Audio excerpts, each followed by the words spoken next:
નમસ્કાર, આપ જોઈ રહ્યા છો ન્યૂઝ 18 ગુજરાતી. હું છું આપની સાથે દીપા શર્મા. સીએમ ભૂપેન્દ્ર પટેલ અમેરિકા પહોંચ્યા. વિદેશી રોકાણકારો સાથે સીએમ બેઠક કરશે. ગુજરાતમાં રોકાણ કરવા માટે આમંત્રણ આપશે. વાયબ્રન્ટ ગુજરાત 2027 માટે આમંત્રણ આપશે. 17 થી 24 ઓગસ્ટ સુધી વિવિધ શહેરમાં મુખ્યમંત્રી ભૂપેન્દ્ર પટેલ રોડ શો કરવાના છે. મુખ્યમંત્રી ભૂપેન્દ્ર પટેલ ગુજરાત ડેલિગેશન સાથે અમેરિકાના સાન ફ્રાન્સિસ્કો પહોંચ્યા, જ્યાં એરપોર્ટ પર ગુજરાતી સમુદાયના અગ્રણીઓએ તિરંગા સાથે તેમનું ઉષ્માસભર સ્વાગત કર્યું. મુખ્યમંત્રી સાન ફ્રાન્સિસ્કોના ગુજરાતી સમુદાય સાથેની બેઠકથી પોતાના યુએસએ પ્રવાસનો પ્રારંભ કરશે. પ્રવાસ દરમિયાન તેઓ અમેરિકા અને કેનેડાના ઉદ્યોગ રોકાણકારો, ઇમર્જિંગ ટેકનોલોજી ક્ષેત્રના અગ્રણીઓ તથા ગુજરાતી સમુદાય સાથે રાઉન્ડ ટેબલ કોન્ફરન્સ અને 1-to-1 બેઠકો યોજી ગુજરાતમાં રોકાણ માટે આમંત્રણ આપશે. તેમજ જાન્યુઆરી 2027માં યોજાનારી વાયબ્રન્ટ ગુજરાત સમિટમાં સહભાગી થવા આમંત્રણ પાઠવશે.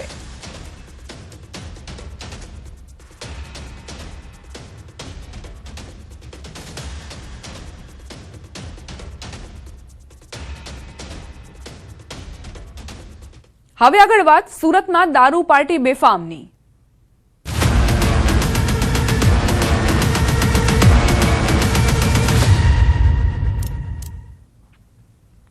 સુરતમાં દારૂડિયાઓ બેફામ બન્યા છે. 2 દિવસમાં બીજી વાર દારૂ પાર્ટી પકડાઈ. ડુમસના રાજહંસ બેલીઝા બી ફ્લેટમાંથી દારૂ પાર્ટી પકડાઈ. ફ્લેટ નંબર 1317માં દારૂ પાર્ટી ચાલતી હતી. ડુમસ પોલીસે રાત્રે મહેફિલના રંગમાં ભંગ પાડ્યો. 6 વેપારીઓ દારૂ મહેફિલ માણતા હતા. 14 ભરેલી અને 2 ખાલી બોટલ મળીને કુલ 16 દારૂની બોટલ જપ્ત કરાઈ છે. તમામને નવી સિવિલ હોસ્પિટલ મેડિકલ પરીક્ષણ માટે ખસેડાયા. કુલ 10.7 લાખનો મુદ્દામાલ કબજે કરાયો. દારૂની મહેફિલ મામલે ડુમસ પોલીસે વધુ તપાસ શરૂ કરી છે. સુરતમાં દારૂ પાર્ટીની કઈ રીતે રેલમછેલ થઈ રહી છે, દારૂની રેલમછેલ થઈ રહી છે, તેના આ દ્રશ્યો છે. આ દારૂડિયાઓ બેફામ બન્યા છે. વારંવાર આવી જે દારૂ પાર્ટી છે તે પકડાતી રહે છે અને વધુ એક દારૂ પાર્ટી ડુમસથી પકડાઈ હોવાની જાણકારી. 6 વેપારીઓ દારૂ મહેફિલ માણી રહ્યા હતા અને તે દરમિયાન તેઓ ઝડપાયા.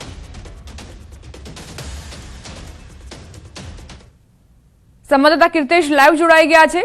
કીર્તેશ, દારૂડિયાઓ સુરતમાં બેફામ બન્યા છે, વધુ એક દારૂ પાર્ટી પકડાઈ.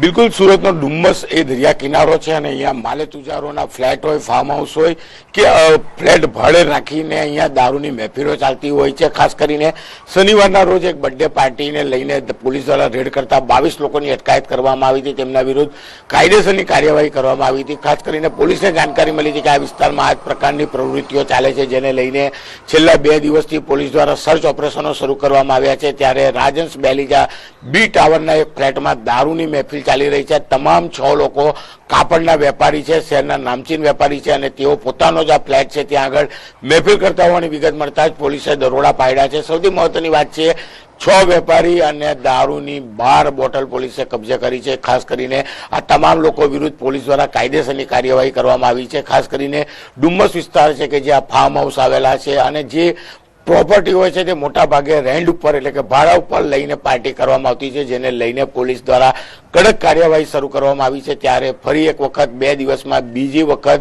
દારૂની મહેફિલ ઝડપાઈ છે. દીપા, કીર્તેશ, આજે જે દારૂ પાર્ટી પકડાઈ અને એ પહેલા જે બર્થડે પાર્ટીનો તમે ઉલ્લેખ કરી રહ્યા હતા, તેમાં કેટલા નબેરાઓ ઝડપાયા હતા અને આ જે પાર્ટી છે તેમાં કેટલા નબેરાઓ ઝડપાયા છે, કેટલા વેપારીઓ ઝડપાયા છે, તે વિશે પણ જાણકારી આપજો, સંખ્યા વિશે. શનિવારે જે એક યુવતીની જન્મદિવસની પાર્ટી હતી, ફાર્મ હાઉસમાં પાર્ટી રાખવામાં આવી હતી, તેમાં 22 લોકોની અટકાયત કરવામાં આવી હતી. તેમાં 8 મહિલાઓ હતી. જ્યારે આજના રોજ ગઈકાલે મોડી રાત્રે જે રેડ કરવામાં આવી છે તેમાં 6 વેપારી, કાપડના વેપારીની ધરપકડ કરવામાં આવી છે. એટલે કે પહેલી પાર્ટીમાં 22 લોકો અને આજની પાર્ટીમાં 6 લોકોની અટકાયત કરવામાં આવી છે. સૌથી મહત્વની વાત છે કે પહેલી પાર્ટીમાં દારૂની 6 બોટલ કબજે કરી હતી. 22 લોકો વચ્ચે 6 બોટલ, અડધી બોટલો કબજે કરી હતી. પણ આજની આ પાર્ટીમાં 6 વેપારી અને દારૂની 12 બોટલ કબજે કરવામાં આવી છે. એટલે કે આ વિસ્તારમાં બેફામ રીતે દારૂ પીવાય છે, બેફામ રીતે જે પાર્ટીઓ થતી હોય છે. ખાસ કરીને આ વિસ્તારમાં માલેતુજારોના ક્યાં ફાર્મ હાઉસ આવેલા છે, ક્યાં ફ્લેટ આવેલા છે અથવા તો ફ્લેટ ભાડે લઈને પણ આ પ્રકારની પાર્ટીઓ કરવામાં આવતી હોય છે. દીપા, આભાર કીર્તેશ જાણકારી આપવા માટે.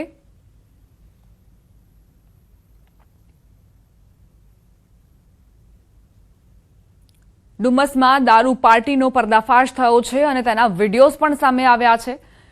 કઈ રીતે રાત્રે વેપારીઓ આ દારૂની મહેફિલ માણી રહ્યા હતા. કોઈ જ કાયદાનો ડર નહીં, પોલીસનો કોઈ ખૌફ નહીં. દારૂબંધીના નિયમો છતાં પણ આ પ્રકારે મહેફિલ માણી રહ્યા હતા આ વેપારીઓ, અને ખૂબ જ માલેતુજારા વેપારીઓ છે, ખૂબ જ નામચીન વેપારીઓ છે.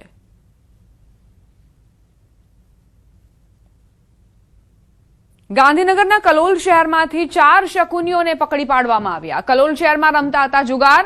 ગંજીપાનો હારજીતનો પૈસાથી જુગાર રમતા 4 શકુનીઓને દબોચી પાડવામાં આવ્યા છે. 4 જુગારીઓ મૂળ કલોલના રહેવાસી. કુલ 10,000થી વધુનો મુદ્દામાલ કબજે કરવામાં આવ્યો છે.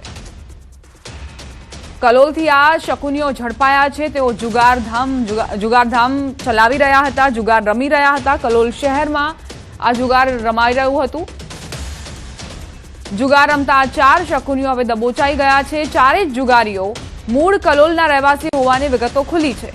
તેમની પાસેથી કુલ 10,000થી વધુનો મુદ્દામાલ કબજે કરવામાં આવ્યો છે. કેટલા સમયથી આ જે જુગારધામ છે તે ચાલી રહ્યું હતું તે તપાસનો વિષય છે. શું અન્ય પણ જુગારીઓ અહીં જુગાર રમવા માટે આવતા હતા તે પણ તપાસ કરવામાં આવી રહી છે.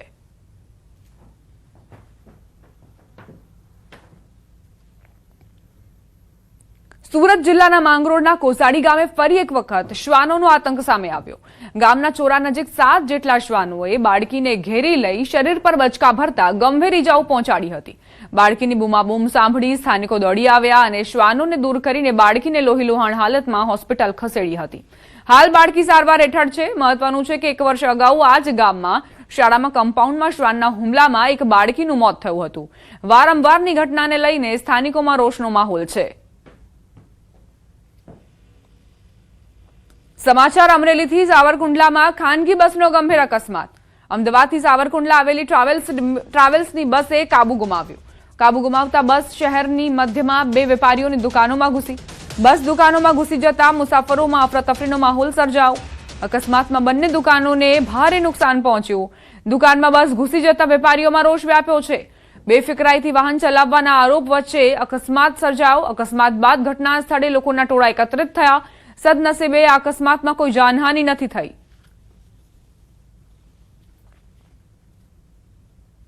ભરૂચમાં દહેજ જીઆઈડીસીમાં ભીષણ આગની ઘટના. ખાનગી કંપનીના વેરહાઉસમાં ભીષણ આગ લાગી.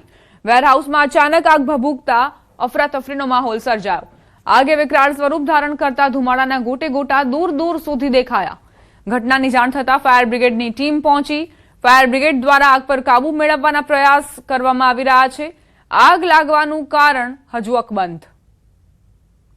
દહેજ જીઆઈડીસીની આ ઘટના કે જ્યાં ભીષણ આગ લાગી જોતજોતામાં તેણે વિકરાળ સ્વરૂપ ધારણ કર્યું. ખાનગી કંપનીના વેરહાઉસમાં આ ભીષણ આગ ભભૂકી ઉઠી. આસપાસના વિસ્તારમાં ધુમાડો જ ધુમાડો નજરે પડી રહ્યો છે. તેના કારણે લોકોને શ્વાસ લેવામાં પણ તકલીફ થઈ. આગ લાગવાનું ચોક્કસ કારણ હજુ સુધી જાણી નથી શકાયું. પ્રાથમિકતા એ જ છે કે આ જે ભડભડ સળગી ઉઠેલી આગ છે તેને કાબૂમાં લઈ શકાય. ફાયર બ્રિગેડના જવાનો સતત પ્રયત્ન કરી રહ્યા છે પાણીનો મારો ચલાવીને કે આગ નિયંત્રણમાં આવે. ભાવનગર શહેરના કુંભારવાડા વિસ્તારમાં રહેણાંકીય મકાનમાં અચાનક આગ લાગી છે. કુંભારવાડામાં આવેલ ઠક્કર બાપા શેરી નંબર 1માં એક બંધ મકાનમાં આગ લાગી. આગની ઘટના અંગે ફાયર વિભાગને જાણ થતાં ફાયર વિભાગ દ્વારા તાત્કાલિક ઘટના સ્થળે પહોંચી આગ પર કાબુ મેળવાયો. 10,000 લીટર પાણીનો છંટકાવ કરવામાં આવ્યો. બંધ મકાનમાં અચાનક આગથી ઘરવખરી બળીને ખાખ થઈ. મકાનમાં ઇલેક્ટ્રિક શોર્ટ સર્કિટ થતાં આગ લાગવાનું પ્રાથમિક કારણ સામે આવ્યું. અમે તો અહીંયા ઘરે હતા નહીં, અમે મંદિરે ગયા હતા. પછી ફોન આવ્યો કે ભાઈ તમારા ઘરમાં આ રીતે આગ લાગી છે ઇલેક્ટ્રિક શોર્ટ સર્કિટ થી, તો તમે આવો તાત્કાલિક. હવે અમે અહીંયા આવ્યા તો અમે જોયું તો અમારા ઘરમાં આ રીતે આગ લાગી હતી. ફૂલ લાગી ગઈ હતી. અંદાજે 2-2.5 લાખ રૂપિયાનું નુકસાન થયું હશે. સાબરકાંઠાના પ્રાંતિજમાં શખ્સનો આપઘાતનો પ્રયાસ. પ્રાંતિજ દૂધ ઉત્પાદક સહકારી મંડળી આગળ આગ ચાંપી. પેટ્રોલ છાંટીને આગ ચાંપતા દોડધામ મચી ગઈ. લોકોએ બચાવોની બૂમો પાડી. લોકોએ તેને બચાવીને તુરંત હોસ્પિટલ પણ ખસેડ્યો. 50 વર્ષનો આધેડ 70%થી વધુ દાઝ્યો છે. એ સમયે કયા કારણોસર આ પગલું ભર્યું તે હજુ સ્પષ્ટ નથી. પોલીસ આ અંગે તપાસ કરી રહી છે.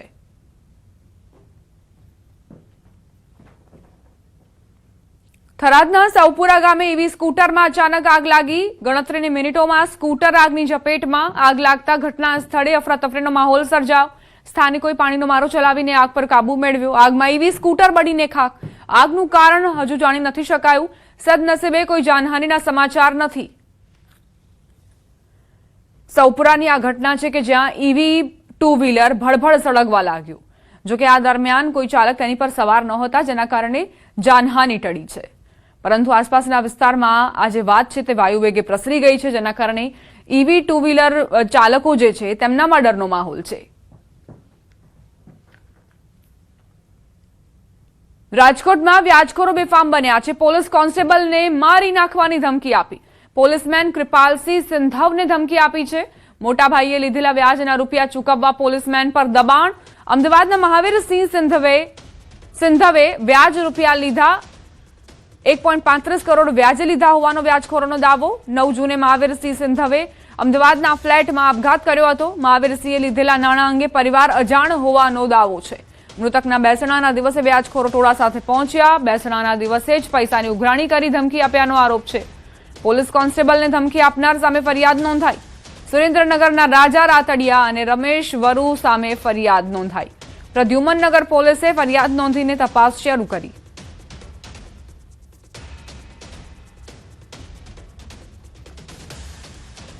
જૂનાગઢના ખડિયા ગામમાંથી નકલી દૂધ બનાવવાનું રેકેટ ઝડપાયું છે. ખડિયાના હનુમાનપરા વિસ્તારમાં રહેણાંક મકાનમાં કેમિકલયુક્ત નકલી દૂધ બનાવાતું હતું. પોલીસે કાર્યવાહી કરી નકલી દૂધ બનાવનાર જયદીપ ભેડાની ધરપકડ કરી છે. રેડ દરમિયાન મકાનમાંથી અંદાજે 50 લીટર નકલી દૂધ મળી આવ્યું. સાથે જ પામોલિન તેલના ડબ્બા અને દૂધ બનાવવાનો પાવડર પણ જપ્ત કરાયો. ફૂડ સેફટી અધિકારીની હાજરીમાં દૂધના નમૂના લેવામાં આવ્યા. સમગ્ર મામલે પોલીસે વધુ તપાસ શરૂ કરી છે.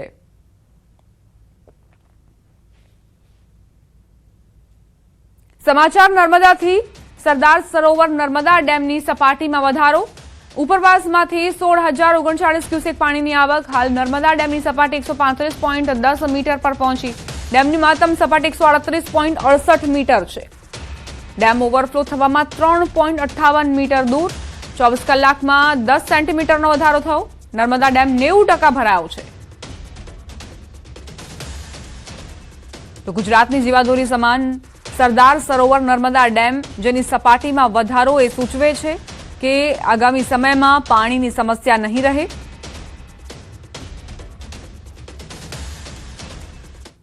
અરવલ્લી પંથકમાં સવારથી વરસાદી માહોલ. શામળાજી ભિલોડામાં વરસાદ વરસ્યો. વરસાદના પગલે રોડ પર પાણી ભરાયા. સવારથી વરસાદ જામતા વાતાવરણમાં ઠંડક પ્રસરી. ખેતી પાકને પણ ફાયદારૂપ વરસાદથી ખેડૂતોમાં ખુશીની લહેર વ્યાપી છે.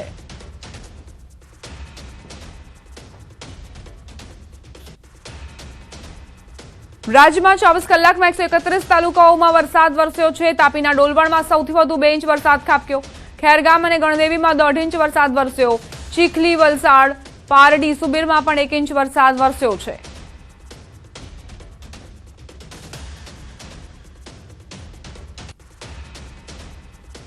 રાજ્યમાં અત્યાર સુધીમાં 27 ઇંચ વરસાદ ખાબક્યો. રાજ્યમાં કુલ સરેરાશ 74.49% વરસાદ નોંધાયો છે. દક્ષિણ ગુજરાતમાં 101.79% વરસાદ પડ્યો. મધ્ય ગુજરાતમાં 74.19% વરસાદ વરસ્યો. ઉત્તર ગુજરાતમાં 56.10% વરસાદ ખાબક્યો. સૌરાષ્ટ્રમાં 55.83% વરસાદ નોંધાયો. કચ્છમાં સૌથી ઓછો 29.25% વરસાદની ટકાવારી રહી. દક્ષિણ ગુજરાતમાં સરેરાશ કરતા 1.79% વધુ વરસાદ નોંધાયો છે. નવસારીના ખેરગામમાં 140.57% વરસાદ ખાબક્યો. તાપીના ડોલવણમાં 131.44% વરસાદ નોંધાયો છે. સુરતના અંબિકામાં 155.35%, સુરતના પલસાણામાં 142.86%, પાટણના રાધનપુરમાં 103.5%, પાટણના સાંતલપુરમાં 117.37%, અમદાવાદના ધંધુકામાં 114.67% વરસાદ ખાબક્યો. અમદાવાદના ધોળકામાં 107.96%, ખેડાના મહેમદાવાદમાં 146.4%, ખેડાના નડિયાદમાં 153.62% વરસાદ નોંધાયો. સરદાર સરોવર ડેમમાં 87.95% પાણી. રાજ્યના અન્ય 206 જળાશયોમાં 65.68% પાણીનો સંગ્રહ. રાજ્યના 27 ડેમ 100% ભરાયા. 70 થી 100% વચ્ચે ભરાયેલા ડેમોની સંખ્યા 32 થઈ છે. 50 થી 70% વચ્ચે ભરાયેલા ડેમોની સંખ્યા 32 છે. 25 થી 50% વચ્ચે ભરાયેલા ડેમોની સંખ્યા 45. 25% ઓછા ભરાયેલા ડેમોની સંખ્યા 70. રાજ્યમાં 40 ડેમ હાઈ એલર્ટ પર છે, 6 ડેમ એલર્ટ પર છે, 13 ડેમ વોર્નિંગ પર. 84,318 લોકોનું સ્થળાંતર થયું છે, 9,822 લોકોનું રેસ્ક્યુ કરાયું.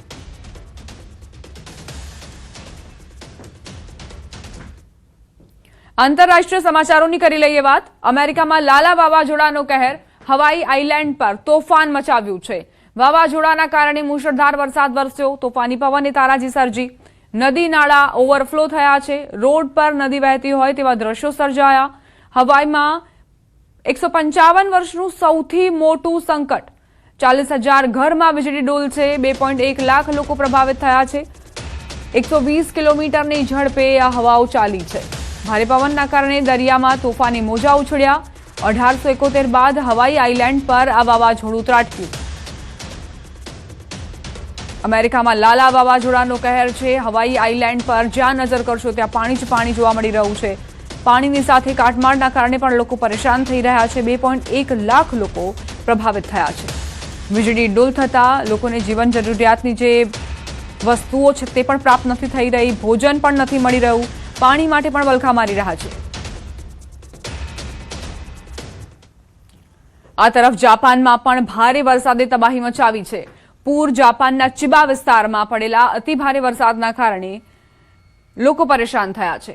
ભારે વરસાદના કારણે અત્યાર સુધીમાં 9 લોકોના મોત નિપજ્યા છે તેવી માહિતી સામે આવી. મુશળધાર વરસાદના કારણે અનેક વિસ્તારોમાં પાણી ભરાઈ ગયા, રસ્તાઓ અને રેલવે સેવાઓ ખોરવાઈ ગઈ, અનેક સ્થળોએ વીજ પુરવઠો પણ ખોરવાયો. નરીતા એરપોર્ટ પર હજારો મુસાફરો ફસાયા હતા.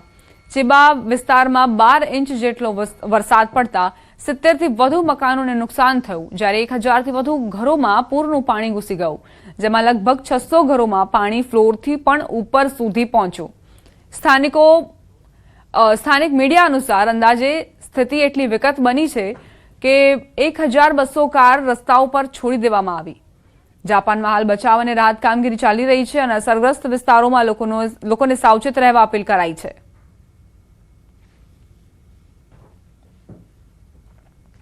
અન્ય સમાચારો પર કરીએ નજર. મહેસાણામાં જુગારધામ પર પોલીસના દરોડા. બહુચરાજીના પોયડા નજીક ખેતરમાં જુગારધામ ચાલી રહ્યું હતું. જુગાર રમતા 16 શખ્સો પોલીસ અકંજામાં આવ્યા છે. 35 જુગારીઓ પોલીસને ચકમો આપીને ફરાર થયા.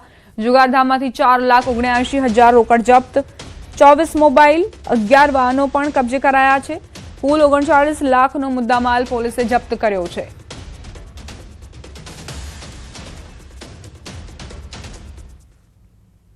નર્મદાથી સમાચાર. સાગબારા જંગલ જમીન ખેડાણનો મામલો. જંગલ જમીન ખેડાણ મુદ્દે ધરણાનો 10મો દિવસ છે. 10મા દિવસે પણ ધરણા યથાવત છે. આદિવાસીઓએ વસાવાએ જમીન ખેડાણના પુરાવા બતાવ્યા. મનસુખ વસાવાએ વન વિભાગના અધિકારીઓ પર નિશાન સાધ્યું. ઉમરપાડાના ખેડૂતો વન વિભાગની ખોટી વાતોમાં ન આવે. સાંસદે ઉમરપાડાના ખેડૂતોને અપીલ કરી બંને આદિવાસીઓ એક થઈ ખેડાણ કરે. જંગલ ખાતું જમીન પડાવી લેવાનું કાવતરું કરી રહ્યું છે. જમીન ઉમરપાડાના ખેડૂતોને આપે તો મને વાંધો નથી.